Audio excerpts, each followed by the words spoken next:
I want to say hello again to our friends from Ann Arbor, and to just catch you all up to what's been going on.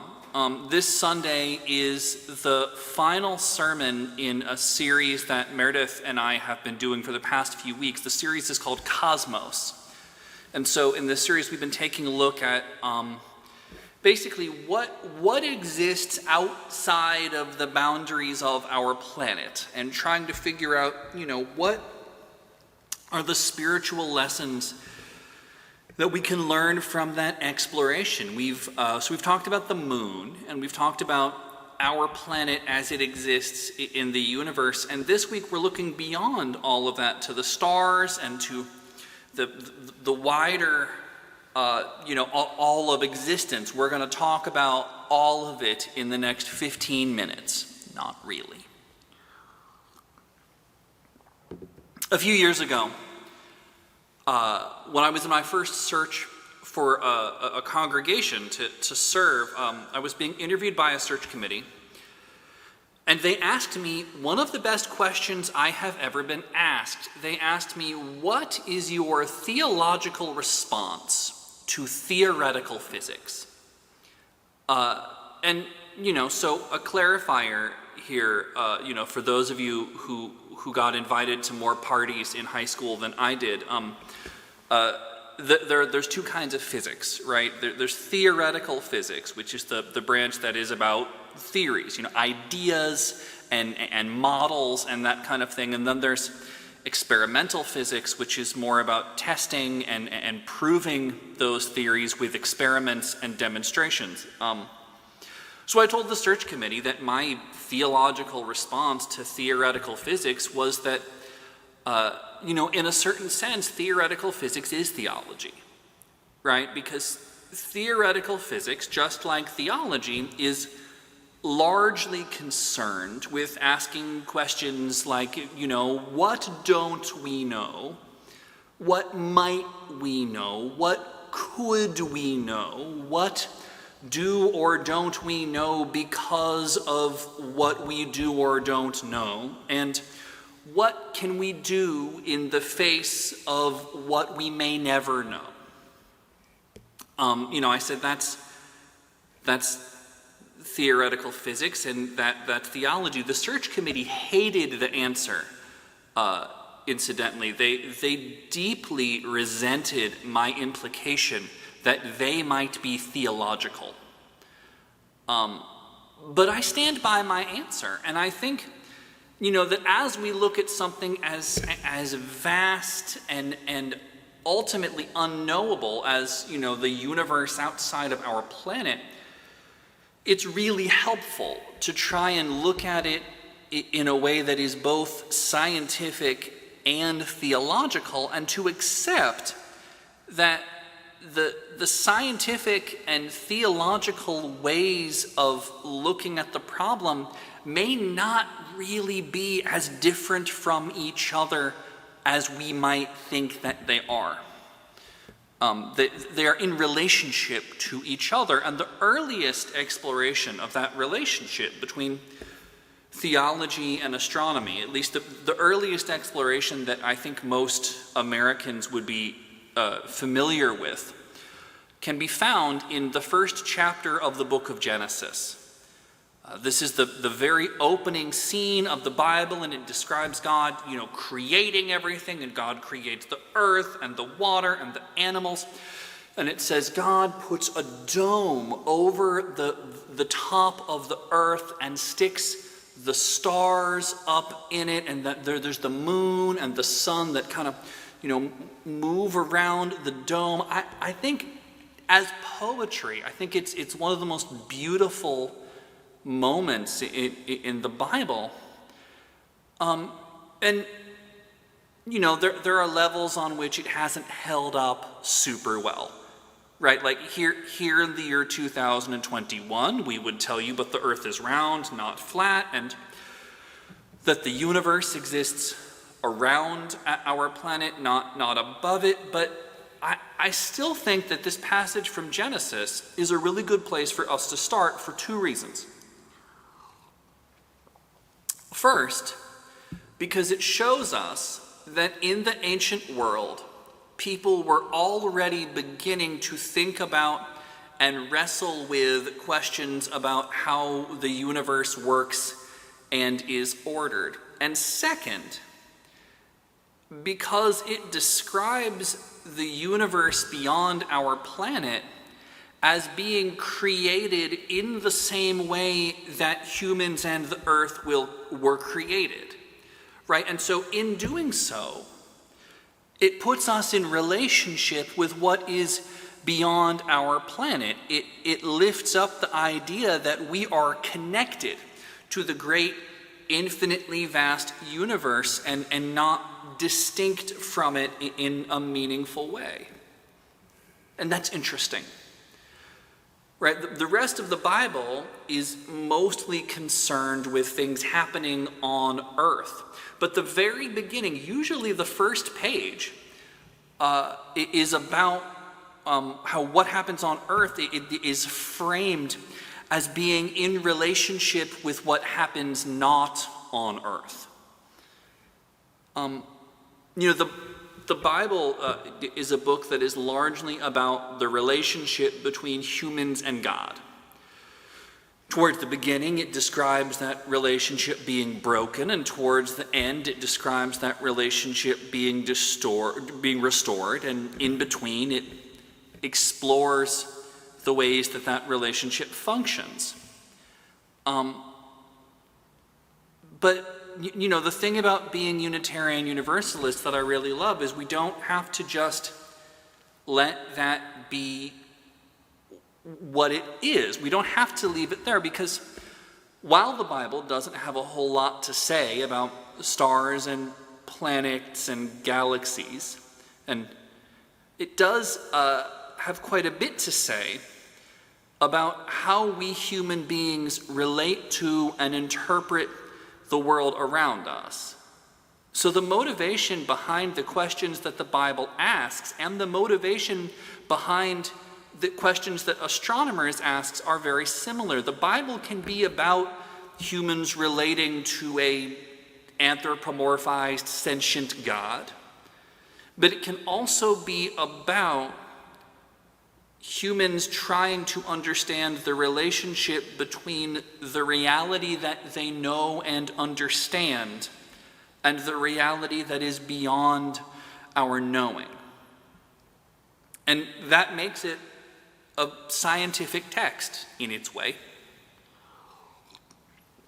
And the Bible isn't the only book to explore all of this. Another sacred text that I've been spending some time with recently is the Sidereus Nuncius, written by Galileo and published in 1610. We talked about this book a couple weeks ago. This is this book that Galileo wrote about everything that he discovered when he became one of the very first people to build a quality telescope and to point it at the night sky. So I ordered this book. I got this beautiful edition that was printed in Turin, supposed to be one of the best representations of the text that you could get, which means that it's in Latin largely, but they've got it in English in the back for losers like me. But I gotta say, I have rarely in my life struggled with the sacred text the way that I have with this one. I have read, religious writing from all over the world, but most of this book it's observations, it's diagrams, it's a lot of math. It's not exactly a page turner if you're not super into that sort of thing. But what is compelling about it is that it's a book about seeking. It's a book that celebrates the act of looking beyond the known and trying to build a relationship with that which is unknown. And this makes it a sacred text, especially among astronomers. Literally every astronomy book that I have ever read has talked about the Sidereus Nuncius, not just because of what it contains, but because of what the book itself is, and because of what it meant for this book to be published, and because of what it still means to people now, for somebody to have taken such a big step toward a deeper understanding of our reality. You know, when we talked about this book the first time a couple weeks ago, you know, I got to do this whole bit about how, you know, Galileo's whole name is Galileo Galilei, and that, you know, he is one of those very few people who are special enough to be known only by their first names, right? Like Madonna, Cher, Galileo. But as I've learned more about his work and the ways in which people connect to his work, I think it's deeper than that. Galileo gets to just use his first name because his name represents something that's bigger than just one person. His name represents a set of deeply spiritual ideals. So, you know, if we want to find his one-named peers, the better company to put him in might be people like Muhammad or Jesus or Siddhartha, or I would argue Beyonce, right? People whose names are more than just names because their spiritual contributions to the human race mean more than the contents of an individual person's life. Galileo was somebody who pushed with all of his might to close the distance between what human beings comprehend about our universe and what we do not, and that is spiritual work. And it's spiritual work that is still going on, right? The other book that I've been reading recently, it's a wonderful book, and it's infinitely more readable than the Siderius Nuncius. It's called The Last Stargazers by Emily Levesque, which is this book about the people who are currently working in astronomy and what their lives are like and what their community is like. And what has struck me most about this book is how religious these people are, right? Not exactly in a spiritual sense, but more sort of in the mechanisms of what they do and why, right? The author is quick to inform us that while modern astronomers use giant state-of-the-art telescopes that are far more advanced than what Galileo was working with, they don't really get to use them that often, right? In order to get the coveted telescope time, they have to write proposals and apply and be approved, and even then they only usually get a night or two, and they can only do it a few times a year. And so, as a result, telescope time is something to be coveted and revered, but most of their time is spent analyzing and trying to learn from the data that they gathered during their precious telescope time, which on a spiritual level makes complete sense, right? Most of our lives as spiritual people are not spent having direct experiences of the divine, or even looking for them, right? Most of our spiritual work consists of reflecting on the moments of spiritual clarity and divine connection that we have had, and trying to figure out what they mean to us and how they changed us and how they changed our perceptions of reality. The dedication that these astronomers have to building connections between what is beyond our knowing is some of the most faithful perseverance that I have ever seen. They are willing to go to great lengths and deal with uncomfortable conditions and take risks in the name of doing this work of building the relationship between human beings and that which we do not and cannot fully comprehend. What they do cannot be described as anything less than devout. As Unitarian Universalists, it is not our role to shut down or shut out people who are seeking to expand their consciousness through, what might be more familiar theistic methods. But it is our role to open up our minds and to expand our definition of what counts as spiritual seeking and what counts as theology, until we find a space there for ourselves, until we realize that just like the search committee that interviewed me, just like everybody, we are theological beings, whether we like it or not.